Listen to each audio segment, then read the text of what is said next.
Scott Fisher is a man on a mission.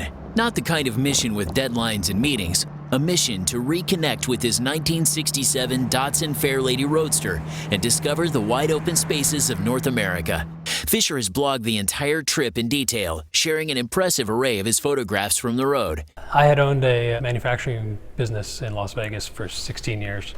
I knew I needed to kind of get out and unwind and get my mojo back. In his travels, Fisher has covered more than 30,000 miles to date, starting from his Las Vegas home last spring and heading up the West Coast. I got up into the Northwest when it was hot in the South, and I got over to the Northeast for fall, which has allowed me to keep the top down maybe 80% of the time. I drove through the polar vortex cold snap. The car even ran well through that, started right up, idled, didn't seem fazed by it at all.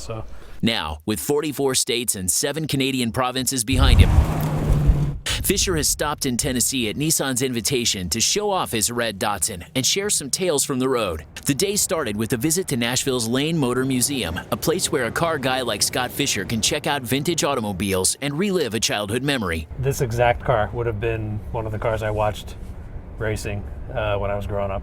Nissan brought these in and started cleaning up, and it was something to watch. I definitely didn't think I'd be sitting there when I woke up this morning, let alone back then. The extensive road trip has become more than just a chance to decompress and enjoy driving a machine from a simpler time. It's a connection with the natural beauty of a continent and the hospitality of its people that has given Fisher a renewed optimism for life. Pretty much anywhere I stop, people will come up and talk to me. The car is like a little ambassador, like traveling with a puppy. People want to come up and look at it, pet it.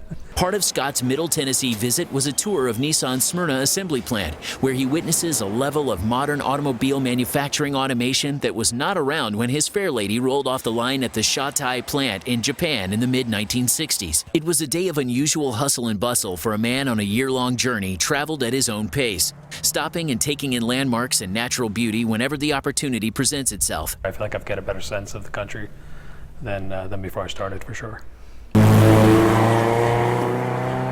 Then it was off again, down the Natchez Trace Scenic Highway, toward more undiscovered states and beautiful scenery passing by, as the soothing sounds of a 45-year-old carbureted Datsun purr under the hood. I'm planning on taking my time down through Mississippi and then getting over into New Orleans. And I'm really grateful to Nissan for inviting me to come by. The hospitality and the generosity has been fantastic. The trek that began as stress relief has become something much bigger. A blog started for close friends and family now has legions of followers. And for Scott Fisher, a man of many talents, the next curve brings a window of discovery to be shared with an old friend.